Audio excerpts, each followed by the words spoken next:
Boom, we're back. All right, guys, welcome back. Welcome back. Let me introduce our next guest for today. His name is Giovanni. Let me read his bio for you. Giovanni is an entrepreneur and life adventurer who has a passion for creating deep connections with others and also creating environments for those types of connections to take place with others. He has traveled the world speaking, facilitating workshops, retreats designed to unlock the innate human potential within us all. He does this using easy yet effective techniques including breathwork, code exposure, movement, fasting, mindset, optimization tools, self-awareness, connections, exercises, and more. He is an he is an advocate for plant medicine and recently completed a documentary called Psyched Out, which we'll tell you the link for after. This is viewable for free on the internet. After his life changed in 2012, with the help of plant medicine, he was inspired to create a film with the intention of spreading awareness about the healing potentials of plant medicine. He is an entrepreneur at heart and loves to create new ideas and ways to help improve the planet, not only for the people currently living on it, but for those who will leave it for those who he will leave it to one day. He shares his ideas and passions freely and has created and hosted multiple podcasts and is planning to launch a third called Elemental Awakening in 2019. His most recent project was creating a wellness and float center in Toronto called Elemental Float. His proudest achievement to date is being a father to his two beautiful children. He has continued to explore his inner and outer worlds through learning, experience, and adventure that he is inspired to bring back and share with others. And let me bring him in. Here is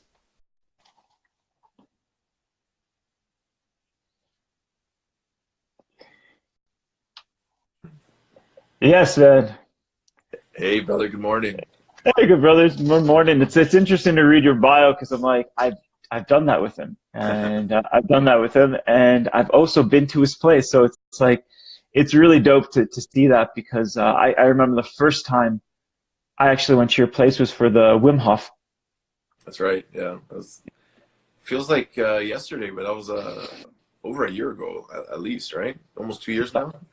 Years now, and it was like such an amazing experience. The way that you facilitated the class, you held space, you were very yeah, you were just very comfortable in your skills and your arts, and you allowed other people to be them and to experience it the way that they needed to, which I realized that in sometimes there's some workshops where they're like, no, no, no, you have to do it this way. You're doing it wrong. Where you're just like, no, just be like you have this really nice sense and energy of just peaceful, being comfortable kind of around you. And ever since then, just came Yeah, back and back. it it's interesting because like I never really considered myself a teacher or like have a teaching style, so to speak. And then when I was training with Wim Hof to become an instructor, there's some judgment there. Like this guy doesn't explain anything. He's really just like goes with it. And I don't know if it was done purposely or not, but I saw in that there is just a way of teaching by just leading by example, just doing things and not making them force, allowing people to make those decisions on their own. And a Hmm. lot of the time, and given the opportunity, if people are already showing up to a class, they're going to want to do things. And when they feel like they make that decision on their own to jump into Hmm. something, to try something, I find it way more powerful than saying, hey, you have to jump in this cold water. Or, hey, you have to do this. Like, hey, guys, put your bathing suits on. Whoever doesn't want to go in the water doesn't have to. But I'm going to go, and I highly recommend everyone go in. And usually the people who come to these things that are the most afraid, they usually show up with someone that didn't know what they were getting into. Um, Yeah. they'll say right from the beginning, I'm not doing that. And I'm just be like, yeah, put it on. And they usually will get in. They usually probably stay the longest and come out saying like, wow, that changed my life, where I feel so different. It's so empowering. And a lot of the times, most people are held back by their own mind. So if they can overcome that on their own, I think it becomes a way more powerful learning opportunity. And that was my own experience. Like, no, they should give us details, what's going on right now, and how this works. And it's like this power of experiential learning. It's like, yeah, let's try this and see what happens. So, For sure. yeah, sorry, went off a bit of a tangent there. I don't even know if that was a question, but yeah, I thanks love for it. the great intro. And yeah, just really excited to be here with this new project you're launching and sharing a bit of some of the things I've learned with anyone who wants to listen. I appreciate it, man. So I read the bio. It's great. and I know you as an individual, and I know that you have traveled and you've done a lot of these things. You've gone on these adventures, but give me a little bit of a background. Tell me about yourself. What led you to this? I'd love to learn. We'd love to know more. Yeah, so like I grew up pretty normal in Vaughan, so just north of Toronto. My parents, I had a great childhood. Um, we're not rich, but we weren't struggling by any means. So like none of the classic, like traumas that led to sort of some like pushing myself to some sort of awakening, or I wasn't never really got sick in a Hmm. way that caused me. Because a lot of these stories you hear, these inspirational stories of like these challenges and difficulties that came out to. Like I went to school, I went to a good university, went to business school, started making some money, started doing everything I was told was I was supposed to do, like get a good job, get married, have kids, buy a house, Hmm. and that's gonna be a happy life. And it was until I started realizing something was missing, Hmm. and it was like a really weird thing. But I was always very ambitious. And when I realized I was doing what I was thought I was supposed to make me happy, and I wasn't, then I started saying, okay, wait a minute, something is not right here. I don't feel good. I don't feel fulfilled. I feel like there's just emptiness. And as the days and times would pass, it would grow. And things at work, I'd get more upset about the little things that I shouldn't really get upset about, or get Hmm. frustrated. And then there was this slowly this mounting pressure of these feelings that were like, you're not doing what you're supposed to be doing. You don't even know what you're supposed to be doing, but you're gonna just grow old and die and just waste your life. That was pretty Hmm. much, the vision that was coming. I had this vision once of just waking up in the same bed, doing the same thing, putting my socks on, and my hands were just old, and I was like an 80-year-old, and I just done the same thing for 50 years. And I was like, shit, there's probably people that would trade my current situation for theirs in a heartbeat. And I knew that, and I was like, why am I not happy? So that really led me to started some soul searching, Hmm. and trying to define or understand, what am I doing here in the first place? What is the whole point of this existence?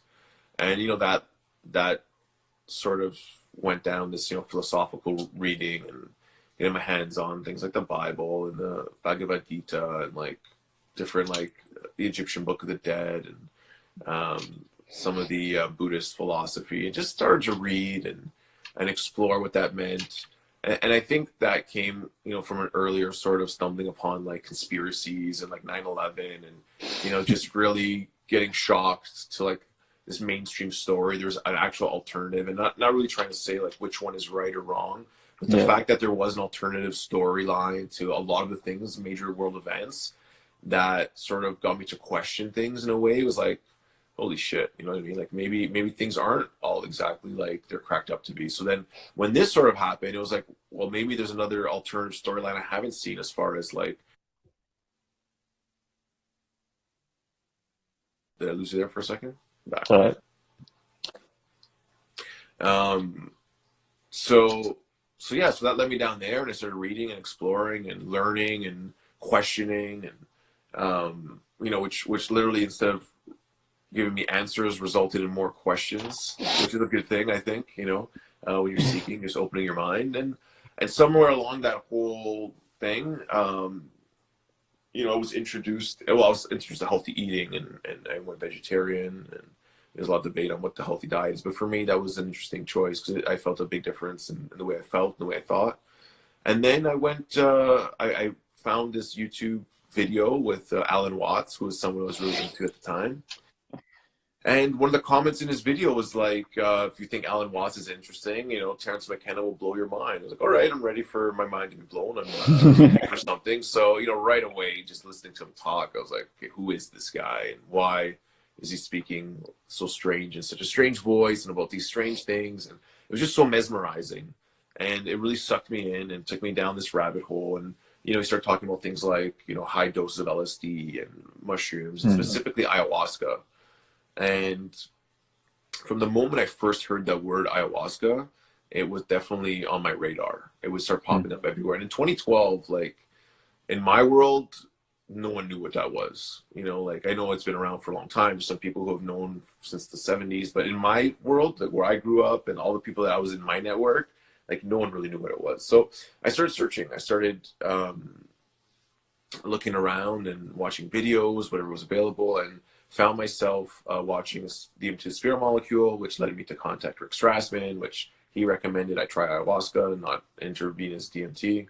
Um, so yeah, next thing I know, I was in Brazil drinking ayahuasca, and that was a major shift. And my eyes opened to possibility and to all these different ideas, and saw myself die, and it just like the doors blew open, and you know, and that led me to really start making a lot more changes in my life when it came to like health, when it came to you know, start fasting, meditating, doing breath work, really seeking more knowledge, connecting with a different community of people.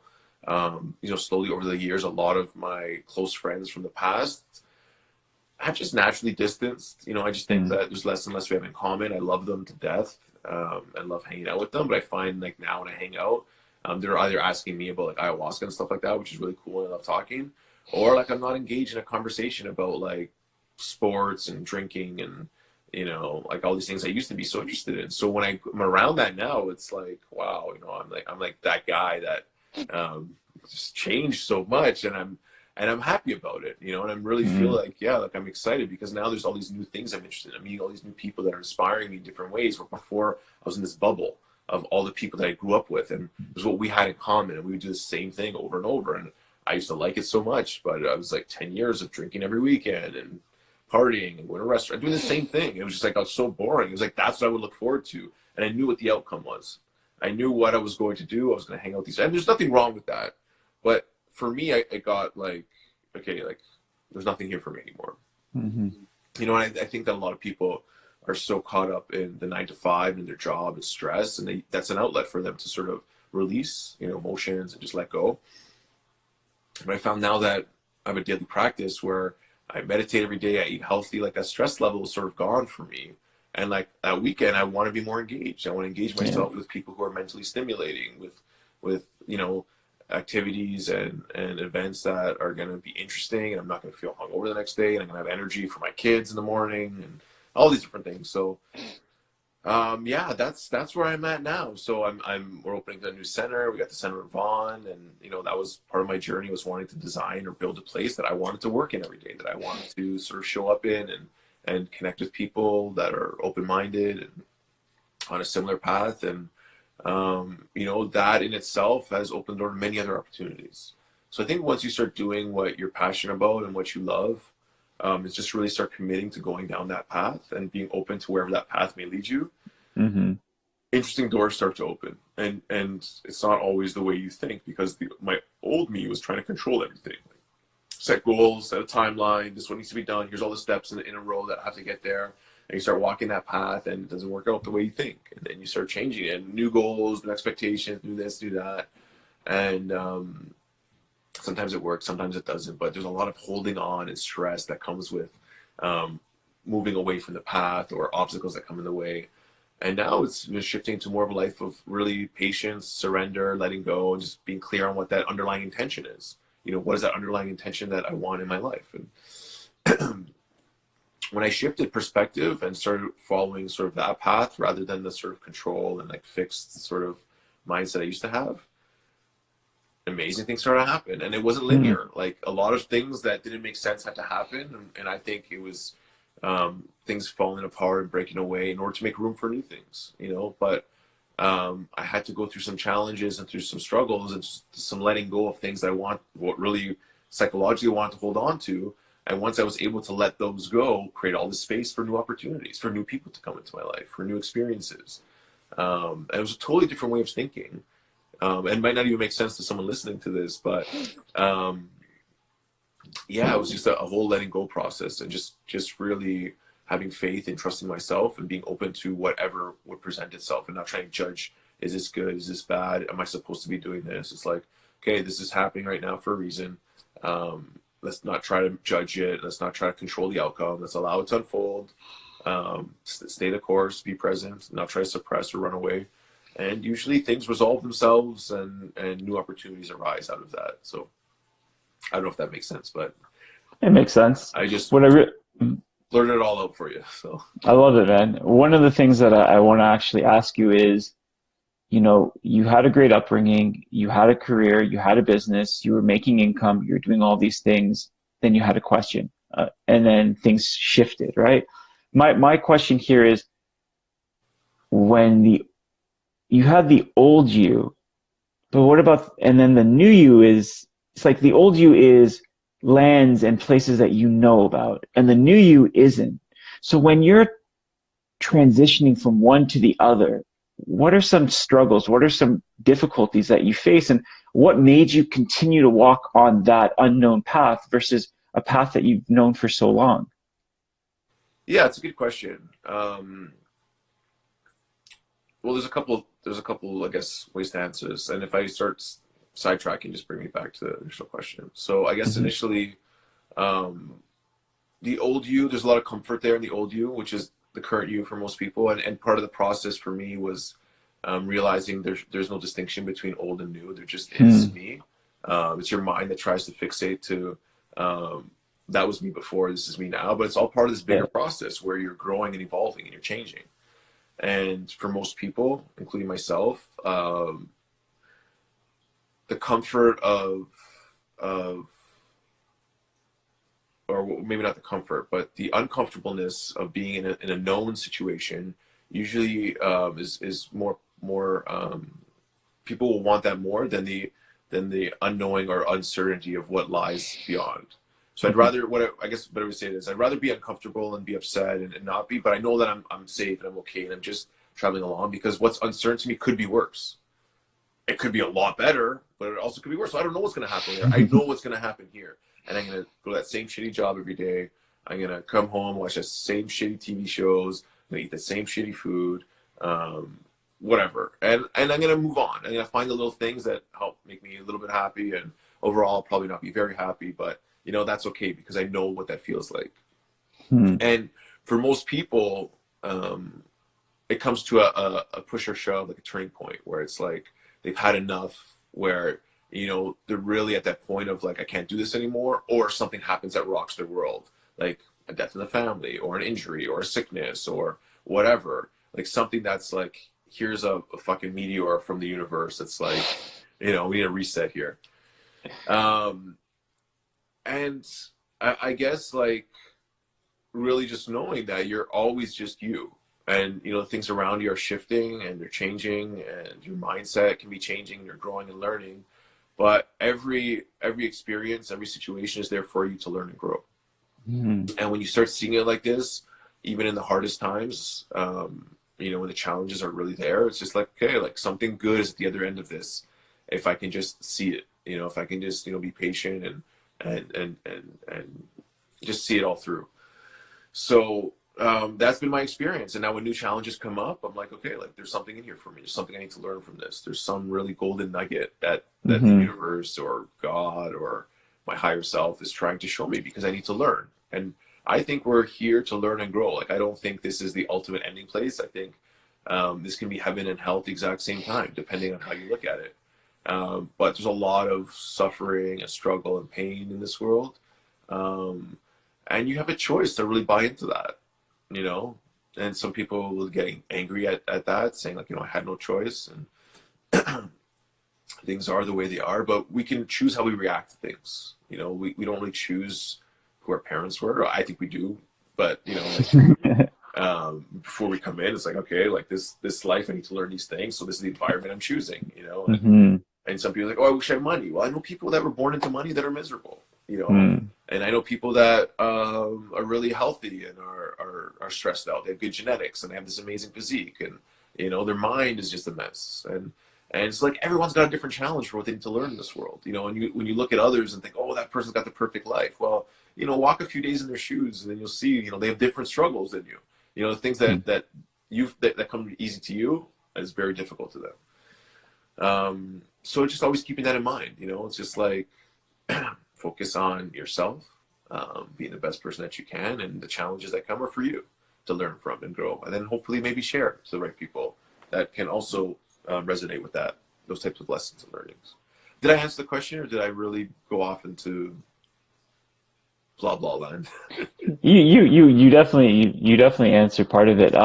Because it's the idea of So it's like some of the stuff that you're talking about. The old you was brought up with this idea, this construct, this belief system of this is how things are. You cannot deviate from the system, from the plan. Otherwise, things will all fall apart.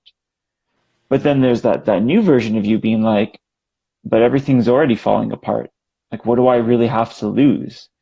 And it's that battle of attachment to all the things that you've created and forgetting that you created it and then you can continue to create. You know, one of the things I like that you spoke about is, yeah, you still love your friends. I still love my friends, but I don't drink. I don't do all this stuff, but that's my choice. That's my lifestyle. Mm-hmm. Doesn't have to be theirs. And I can still respect them for being the individuals that they are. Instead, I've found that a lot of people, even me at one point, I was torn. I'm like, but I can't be friends with them if they're like this. But then in my head, I'm like, but why? Like things aren't all black and white. They don't have to be a certain way. It's like break free of the constructs and allow yourself to be the way that you want to be. So it's like you had this idea, you had this construction company, you like, were you married at the time? Did you have children at the time while all this change was going on? Yeah, like the main change in 2012 was I had already been married for 3 years. I had an infant daughter at the time, so it was like, yeah, it was like a time when things should be going in one direction. Like settle down, slow down, just like any of your passions, put them aside. They're not important anymore. And I think that was part of the mirror I was seeing in some of my friends, and how powerful that was for me, to have those friends who were giving up on themselves in a way that was just like, yeah, it's not about me anymore. Now it's about giving up my life to be a dad 24/7. I'm not going to play sports anymore. I'm not going to do anything that challenges me or that allows me to express myself artistically or whatever. It's just I'm becoming this mold of what a dad should be. And, like, I remember a book by The Way of the Superior Man. The author was Data. Yep. Great book.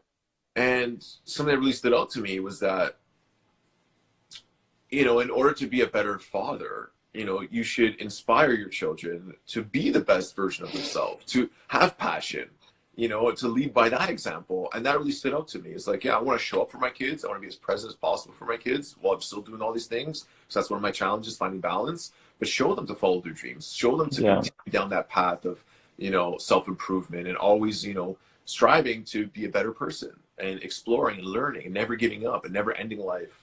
For those around you, because is that really being the best father you can be? And maybe some of the people around me at the time, in their eyes, that was the best way they could be a dad. And I respect that because in their mind, for them, that was the right move. And I'm sure there's learning and lessons in their life around that as well. Maybe in their past life, they weren't a good dad and they needed to really understand what that love is, to be there, to show up as a father. And maybe that's the way they had to experience and express it. Maybe there will become a point where they feel like they need to get their own power back or whatever. But, I can't judge anyone else's journey. I can only, be present to my own and use others as a mirror. So what does that person bring up in me? Seeing that, it feels something, I feel something. Okay, now there's a message there. There's a lesson there. So our feelings, in a way, is like a GPS to your soul. Like anything, the good and the bad, the fear, the anger, all the triggers that come up within you, within your mind, that are brought up by people around you, they're all there for you. And every time there's a trigger, it's like, okay, there's something beyond that feeling that you need to learn from for yourself.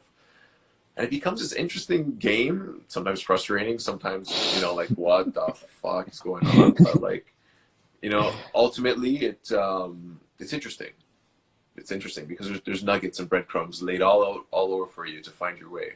For sure. And when you have the awareness, you start going down that path, and it can lead to some interesting places. So. Well, I like what you said because it's true. Children don't do what you tell them to do. They do what you do. They mirror you. So they're watching you. So if you're striving and creating and doing these things, it in the long run it matters, especially for the first 7 years when they're in I think it's the theta wave of development within their brains, which are so important. So while you were going through this change, you had a wife, you had a daughter. What did she say? Was she like, go Gio? Was she like, what is going on? Yeah, like I think when we got married, she knew I was kind of out there. but like, Mm. you know, I was out there in a different way. Like I like to party and have fun, I was adventurous and all this kind of stuff. And then like, you know, diving into spirituality and wellness, like it was a whole different path. Um, yeah, I actually thought I was losing my mind for a bit. I thought I was crazy and questioned a lot of things I do. But you know, I'm grateful that she's ultimately supportive. You know, obviously she questions things out of, you know, like fearing for my safety and, you know, you're going down to South America to do what with whom in the middle of nowhere. Are you sure that's a good idea? You're a dad, and I'm like, I don't know. I feel this calling. It's just calling me, and you know, she's been supportive all the way through, and I really, really appreciate that in her. I don't think, you know, I'd be where I'm at with her without her. But ultimately, I think there's only one way that these things unfold. You know, she was the right one for me at this part of my path. You know, to Hmm. learn from and grow with, and um, yeah, I'm grateful for that. And don't get me wrong, like there are challenges with any relationship, and Always, yeah. opportunities to learn and grow as well within them. So yeah, yeah. So when you said the word awareness, what, like, how do you define awareness? Like, how would you, because a lot of times people talk about, you become more aware, but what is your definition? What is awareness to you on your journey? Well, like you can drive to work every day in your car and not notice the flowers beside the road or hear the birds chirping or you know, that guy that's always walking across that same sidewalk at the same time. And you know, so many things that you can pick up on, or you can just be in your head, eyes closed, A to Z, get there, and like nothing happens. The whole thing's Hmm. the same car ride every day. You know, so the things around us are going to always be in our environment, but um, when you're aware, you start seeing things differently that were always there, that you never had sort of perceptive awareness of. You know, Hmm. and that can go for things that are physically there, emotions or personalities around you, things within yourself. Oh, why is it that every time my mom talks about this, I feel this heaviness in my chest? Or why is it every time my kids give me a hug, I feel so happy? You know, there's a relationship there, being aware of Hmm. how something makes you feel. You know, so you can go through it and have zero awareness where you're just going through the motions of life, or you can start, you know, picking up on all these little subtle energies and feelings and awarenesses. Um, and when I started, I guess, waking up to things, I started noticing things that I couldn't notice before. You know, a lot of it had to do with doing psychedelics for the first time, listening to music. I listened to a song 100 times. I listened to it on mushrooms or LSD or ayahuasca, and it's a whole different song. I can hear the Hmm. emotion that the artist put into it in some cases. You know, it's like, wow, like that's different. Or looking at things, you know, watching a sunset for the first time. It's like, yeah, the sunset around me every single day. Or something as simple as your breath. You know, I was breathing for like 25 years unconsciously. And then I realized like I can manipulate my breath that will change my state. It can make Hmm. me feel different ways. You know, how am I breathing in certain aspects? When I'm scared, when I'm angry, when I'm upset, my breathing changes. So now I can also manipulate my breath to counter those feelings if I want to, you know, relax, breathe through the nose, all these different things. So there's so many levels of awareness, you know, physical, mental, emotional, spiritual awareness, emotional intelligence, stuff like that. And you're not going to get it all at once, but slowly when you start being more aware of all these little subtleties, you know, start picking up on things. Your intuition starts becoming stronger and more apparent, and you start to follow it. And when you start following your Hmm. intuition, things start to get real interesting. And when your intuition becomes stronger and you go against it, that starts being more apparent. It's like, holy shit, this gut instinct. It's like, I thought that was just a saying, you know, but like it gets really strong. It's like, danger, don't go there. Your stomach's are feeling it. Or like this person, Hmm. I don't know. There's going to be some hard lessons by working with them or whatever. So you got to start listening to that. And you start getting this really interesting guide in your life.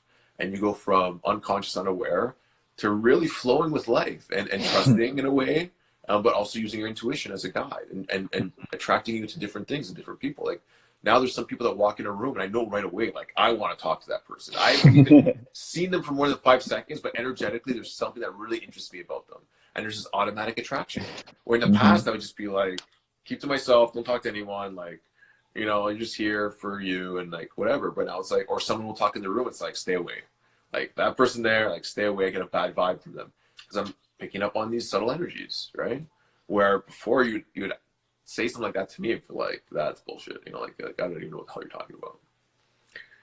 So I don't know. Awareness, that's I guess in a nutshell what I think about awareness and how I would define it. Yeah. I like it.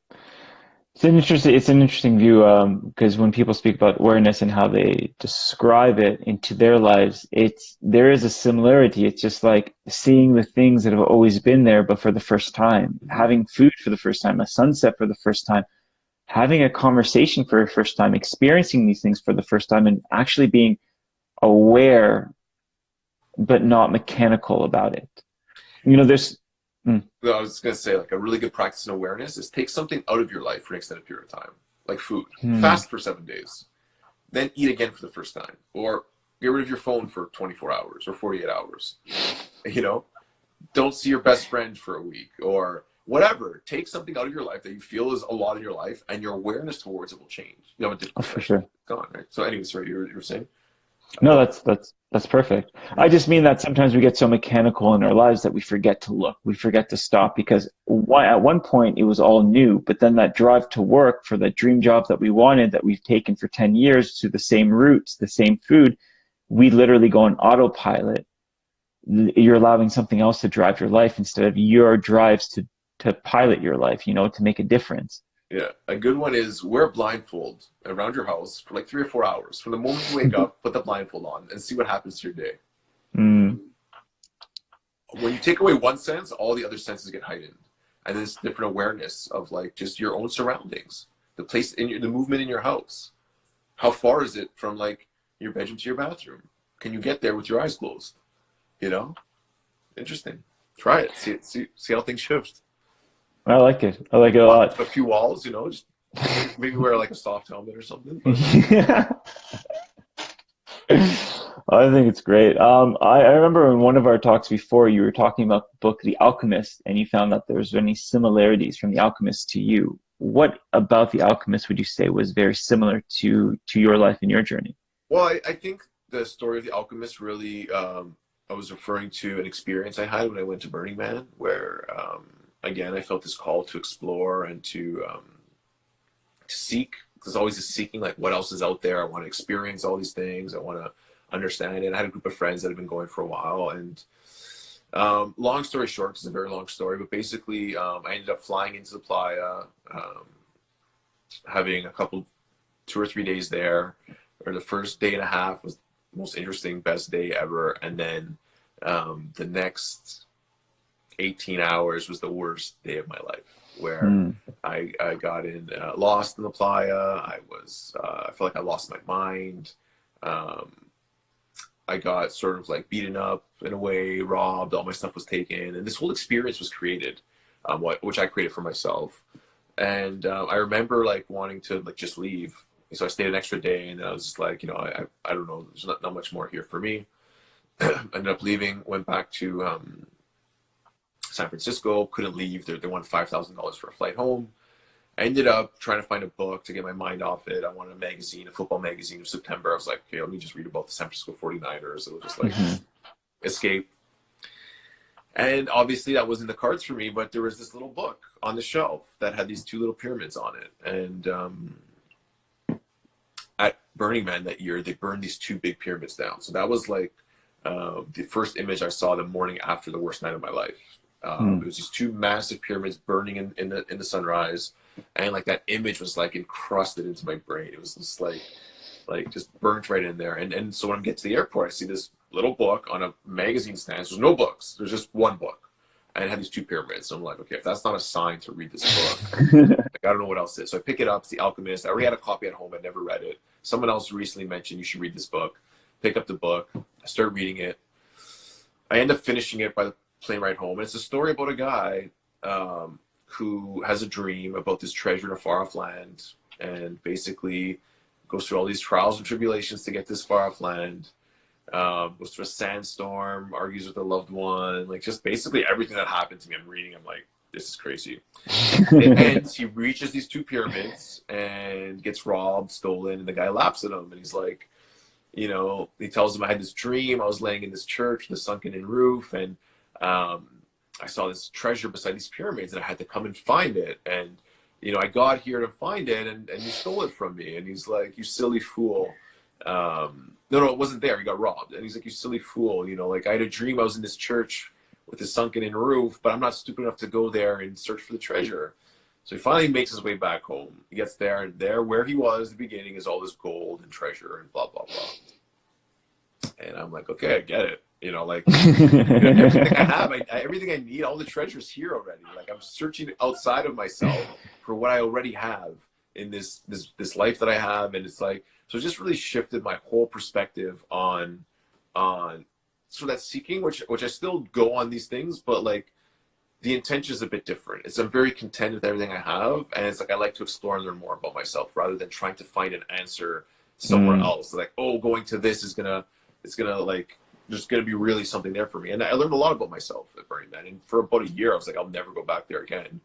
I got everything I needed. It's crazy. Like I don't understand it. And now as time goes on, it's like, okay, like that's exactly the cauldron for pushing you to your limit to have these experiences where you learn about yourself. It's like a pressure cooker, and there's beauty there, and there's amazing stuff, but it's duality, like our world. There's a lot of everything.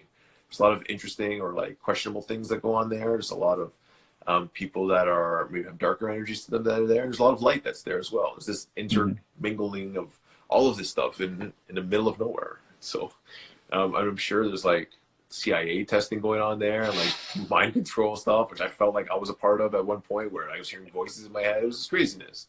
But ultimately, like that was the experience I had to have, you know, like to have this deeper awareness. So all those ingredients came together in the perfect way, which at the time I couldn't see, but for me to have this deeper understanding. And when I look back at every challenging situation in my life, like when I look what was my life before that situation and what happened after, there was this culmination of this experience that had to happen, which most of the time was very challenging, but it shifted the direction of my life in a way that when I came out the other end, it was like over time I became a much better person because of it. Or I went a new direction in life where I was stagnant before, and you ask for change and you expect it to come in the form of like a lottery ticket or the perfect relationship or, you know, something that you're expecting, and then something else comes along and knocks you right off your feet. And you're like, why me? Like, why did you deserve this? It's like, no, you actually asked for this.